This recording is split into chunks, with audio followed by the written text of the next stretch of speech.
Hello everyone, right here at Bonita Productions with my beautiful First Lady, Erika Prosper Nirenberg. How are you today? I am good. Hello everyone. Thank you for having me here. It is such an honor to have you right here at Bonita Productions, and I know that the entire city of San Antonio is wanting to know what is it that our First Lady is doing right now.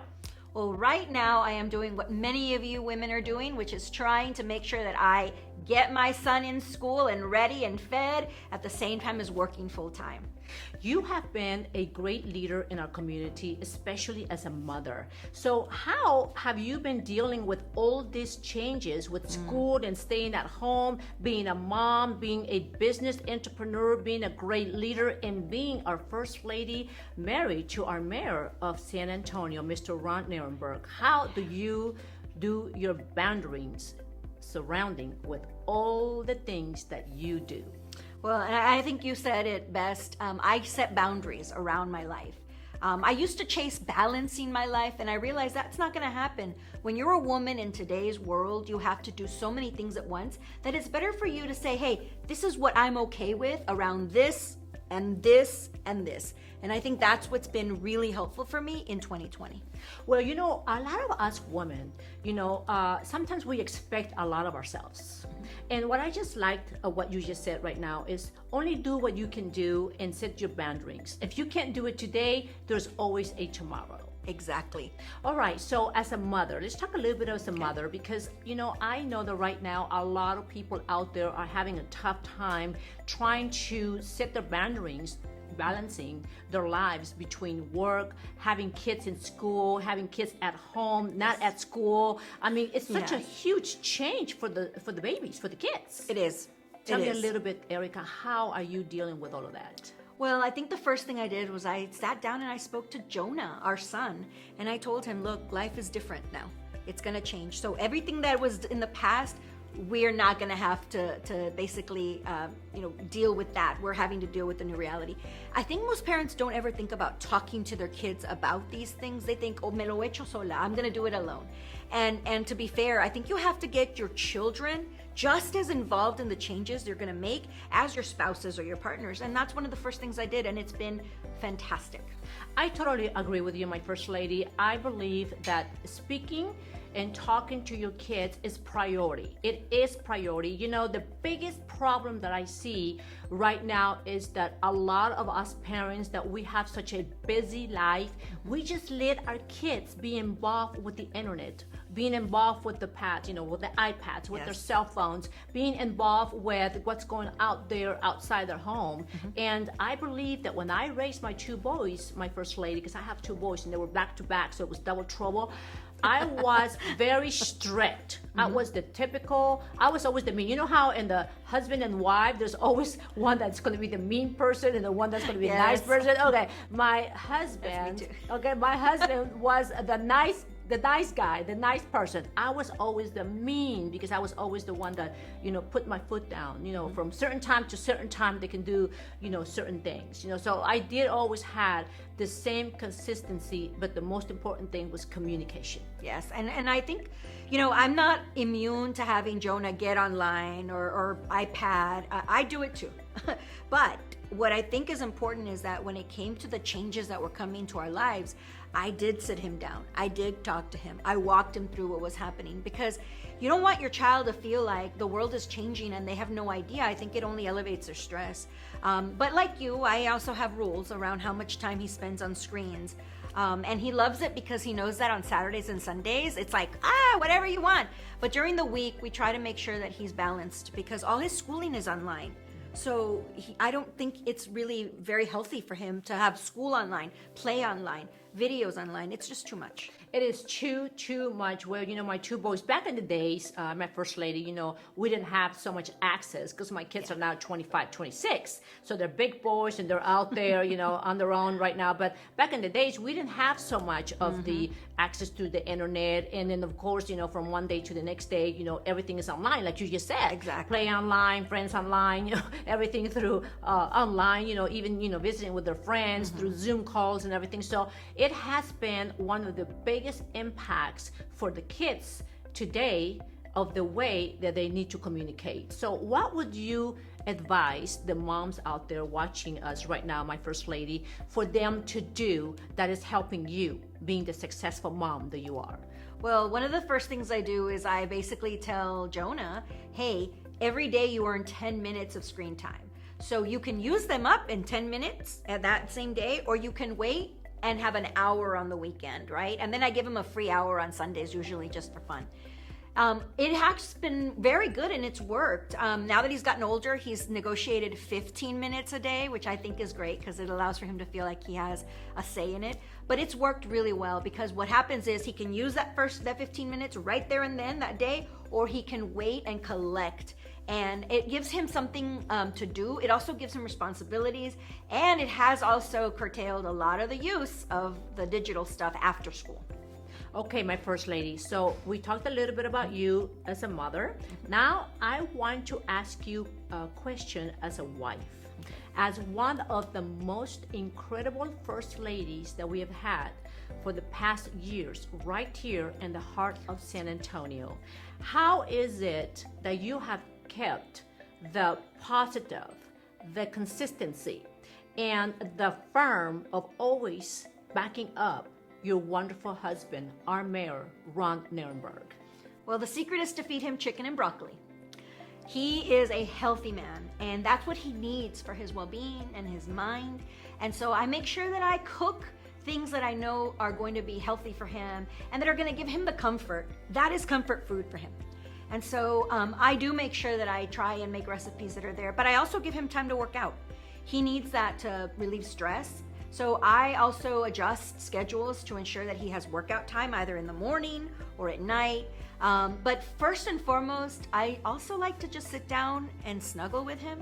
And you'd think that the mayor, this powerful person, is too busy to really sit down and snuggle with his wife, but he does. He really needs that feeling that someone is there caring for him, the person, not just the mayor. And I think that's been a really great secret to our marriage and the success of the relationship. My first lady, you have almost been married 20 years. Yes. This July will be 20 years of marriage, 22 years being together.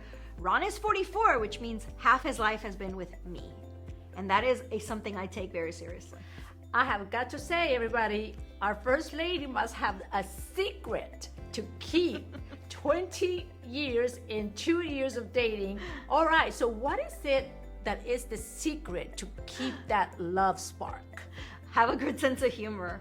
I am not joking. I think if you look at marriage or relationships in general as something to win or something that has to be constantly upped and upped and upped, you end up missing all of those little moments. And that's what's the secret between our mayor and myself, is that Ron and I have a really good relationship. Even when we're really mad, we laugh at the end of it. We really do, because we realize, you know what, this isn't worth it. We're not going to go to bed angry. And that was one thing that we did agree a long time ago. We don't go to bed angry. That's a very good secret right there. Yeah. You don't go to bed angry. Yep. Well, you are definitely that successful woman behind a successful man. And they always say behind a successful man should always be the successful woman. And my first lady, I know that you are that person, because I want you to know that I am your biggest cheerleader and I am your biggest fan. And I take my hat off for you, because you are the most loving, the most giving, the most beautiful person I have ever met. And coming from Lorena Monroe, okay, that says a lot, because I personally connect with people that have things in common with me. And one thing that you have in common with me is one that is very important, and is our community. Mm-hmm. Our community. You are about the people. You are about helping and reaching out. I mean, you wore the chair for the Hispanic chambers, correct? Mm-hmm. And you have also been involved with so many different nonprofit organizations. And every time I turn around and I see what my first lady is you're out there helping someone, helping to be the voice of San Antonio to help those organizations. What is the secret to that? Well, I have to tell you, it's interesting. I look at this where there was a point in my life, much like you, where we give and we do things ourselves. One of the things that 2020 has taught me, though, is to find the next generation. And I've been really, really very happy to be involved with organizations where the new leadership is young. The San Antonio, Little Pantry movement, a 15-year-old started it. And she decided she wanted to give to the homeless. And so letting her lead, but providing her either with funding or resources has been a pleasure. The same thing with the chamber, really, knowing that there were a lot of people coming that wanted to be leaders after I was chair was also really something that I didn't anticipate loving. But I think one of the main things that you and I both share, Bonita, is that we look at people and we see the people behind the need, right? We don't just see the challenge, we don't just see the problem, we see the people behind the need. And that's something I love about you. I remember you helped me when I was trying to find dresses for young women to go to the prom. And you were so generous because you knew the girls needed that. And so that's what I would encourage everyone to know, is that sometimes it can be overwhelming seeing, how am I gonna help the community? How am I gonna change the community? Don't think about that. Think about the people behind the need. And that's gonna make all the difference. That's the key. Think about the people behind the need. And that's one thing that you and I have in common. Do you agree on that one? I agree. Yes, I agree. and that's why I follow you and I have so much respect for you, my First Lady, because you definitely impact the world with everything that you do. Okay, so the next question is, what is our First Lady doing right now for our mayor right around the corner that he is getting ready to be reelected? What is it that you are doing that keeps him so positive? For everybody that knows our mayor, Ron Nirenberg, he is a man that always comes out so stable. And what I admire, my husband and I, David Monroe and myself, admire about our mayor is that he is all about the people. It doesn't matter who you are. He will stop and listen to you. He will stop and answer the question for you. He will stop and listen to what your needs are. And that's what we admire about Mr. Ron Nirenberg. So what is our First Lady doing to keep him with that confidence? Because that's what we like about the mayor, because that's what we need. We need someone that is always confident, that knows how to deal with the problem, that knows how to deal with changes, that knows how to make a change. And when he walks into his office, he's prepared to answer questions. That's a big shoe to fill. It is. So what is my First Lady doing? Well, I think I accept him for who he is. To be honest, Ron is one of the most compassionate people I know. He is kind. He is silly, even though most people think of him as very stoic.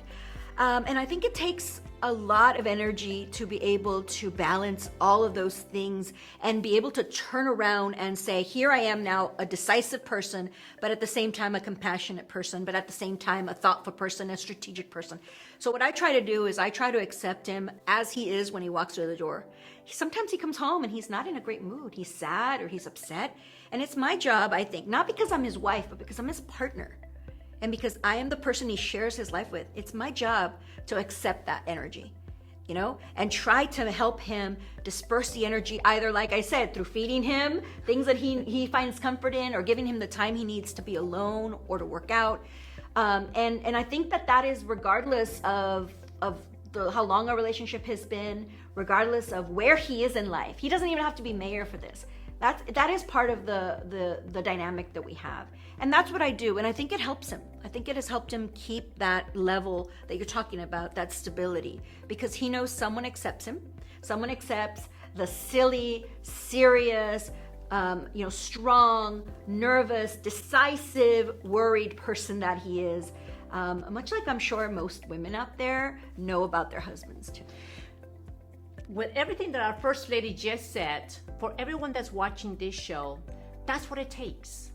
It takes a wife to always be waiting at home, to have your husband come home, and no matter what he dealt, what he confronted at work, to know that he is loved and that you are going to accept them no matter how the day was. Yes. I love that about you, my First Lady, because you're not the kind of wife that drains with the problem. Like if he comes here and he tells you what the problem was, or what the negativism of the day was, or if he was sad, or the reason why he was sad, you don't lower yourself to where he's at. You uplift them. And that's what I I admire about you. And I do the same thing with my husband. My husband's a little complicated. For those that know my husband, he's a little bit complicated. And a lot of people ask themselves, okay, how is it that you two are together? Because we're so the opposite. But that's why. Because he knows that he can come home and he knows that his wife is going to be there just to cuddle, to love him, and to feed him. Well, and you know what's interesting is that has been 2020. I could tell you that before 2020, when I wasn't afforded the ability to work from home, I would get home sometimes after him. You know, there were long days, and he would do the same for me. There would be food waiting. There would be, a great movie that he knew I liked. And I think that dynamic throughout a marriage, throughout a relationship, really is what makes it work, because there are going to be days when I go back into the office someday that it's going to have to be something I need from him. And the just knowing that in 2020 I was given the time to be able to be home and receive him and do those things for him has been a blessing for me, who was a hard charging, workaholic, because I'm gonna be the first to tell you, I am a hard charging workaholic, whether it is for community or my job or even my son. I am a hard charging workaholic. But this year has given me the ability to do what you said, to be able to receive him and give him a different aspect of our relationship that I wasn't afforded before. That's what I love about my First Lady. That's the second thing that our First Lady and myself have in common. We are workers. We love to work. When you are passionate about what you do, it really is not working. It's a passion that we have. And one thing that I've noticed about you, my First Lady, is that you have always been the kind of leader that makes yourself better every year. I love that about you. If us ladies that are watching this show, if we just take a step back for a minute, analyze what we are, who we are, and if we have that desire, the goal, the dream to be a better person, this is a perfect role model to follow. Because always making yourself to become a better person is a great stress release, because it keeps your mind busy. It's like myself, my First Lady. What did you think when you walked into this Bonita Productions? Well, the first thing that struck me was how beautiful everything is. But I should expect that from you by now, because everything you do is always so beautiful. I was overwhelmed by just the thoughtfulness that you put into laying this down. So I have to tell you congratulations, because one of the most beautiful things that I've ever encountered is the setup that you have here, where you're able to do multiple things. I'm noticing you're able to stream at the same time to 6 different channels. That's amazing. And that's actually very rare if you think about production studios. The other thing that I really liked is that you put attention to details, to everything, to make sure your guests are comfortable. Everything from that beautiful room where you can get ready, to being able to acknowledge and look around and see other parts of the museum that are close by, and even just the care you put into making sure that I felt safe, right? So that is one of the things about you and about Bonita that I do want to stress, and a pleasure to be here, quite frankly, is I think you care about the stories that you're putting forth, and that is reflected in the sets, it's reflected in the personnel, it's reflected in the technology. And I think it's a really great first impression for me to be able to see it and visit it, and now be able to participate with you. Thank you so much, my First Lady. For so many years that I've been following you, and we have helped each other, because the nice thing about it is that you and I can see eye to eye, and we know what the need is. We can be a big, huge function. We can be surrounded by hundreds and thousands of people, because I've seen you right there with our mayor, my First Lady, and we can just see eye to eye, and it's like you and I could connect. And it's like, okay, we know what needs to get done. We know the people that need us. We know. So that's the beautiful thing about you and I, that we can connect. And thank you so much for coming here, for taking the time, for sharing a little bit about yourself. But before we are done with this interview, my First Lady, is what advice would you give our community about re-electing Mr. Ron Nirenberg to run another 2 years to be our mayor of San Antonio? What message do you have for everyone that's watching us right now? Well, the first message I have is he still has 4 more years he can serve you as mayor. So elect him this time and then elect him again. That's the first thing. The second thing is that you know, in a lot of political circles, people usually try to hide who they are. And I am here to tell you, and I will say it over and over again, what you see is what you get with Ron. This is a man who really cares about San Antonio. He cares about the kids that live in his city. He cares about the people that are working. And he is not different when he comes home. He might be a little funnier because he is in situations with me, and I do make him laugh a lot. But the truth of the matter of all of it is that when it comes down to it, you're electing someone who is a genuine lover of the city and a genuine person who only wants to improve it. You know, you said very sweetly, I try to improve myself every year. Ron really tries to improve himself as mayor every term. Things that he learned from the past that he wants to make sure he corrects every time. And I personally think that's the kind of person you want. Not someone who knows it all, not someone who knows that, you know, this is what you have to do and this is what you have to do and this is what you do, but someone who knows that he could be better. And I think that's what you get with him. So that's really the biggest piece of advice I could give you, is that you want to vote for a man who knows that he can always be better for you. That's absolutely correct, my First Lady. Okay, so give us a little bit of the details about the voting. How is that taking place? Well, so far so good. Early voting ends today. And really the big election is May 1st, and the polls are open. You're able to go from, I believe it's 8 a.m. to 6 p.m. You can vote in your precinct. Make sure you take 2 ID cards, because they are going to ask you for a photo ID. If you don't have a photo ID that's adequate, they'll ask you for a second one. But so far, I think it's good. You know, he's connected. He's out there every day. He doesn't get home till about 9 o'clock because he's block walking, and that's who he is. That's who he is. And I could tell you, as Lorena Moreau, that Mr. Ron Nirenberg is who he says he is.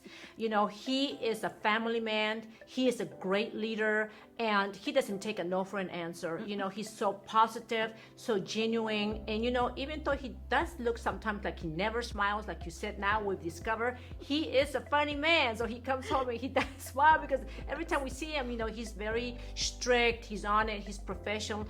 I mean, the professionalism that he has is amazing, because he's so professional at everything he does. He has definitely made a difference right here in our community, and we see it. We see it, we are excited, and we are looking forward for him to get re-elected. So go out there, go to the polls, vote May 1st, okay? It's the big day, correct, my First Lady? Yes, May 1st, vote for Ron Nirenberg. May 1st, vote for our mayor to continue making our beautiful San Antonio more beautiful, because as we all discovered, our First Lady looks forward to become a better person. Our mayor, Ron Nirenberg, is always becoming a better person for our community right here in the heart of San Antonio. Thank you, my beautiful First Lady, you're welcome, for taking the time to come here and give us a few words of who Erika is, who Erika Prosper Nirenberg is. Now that we know, thank you so much for coming right here at Bonita Productions. And thank you for always supporting everything we do. Hasta la vista!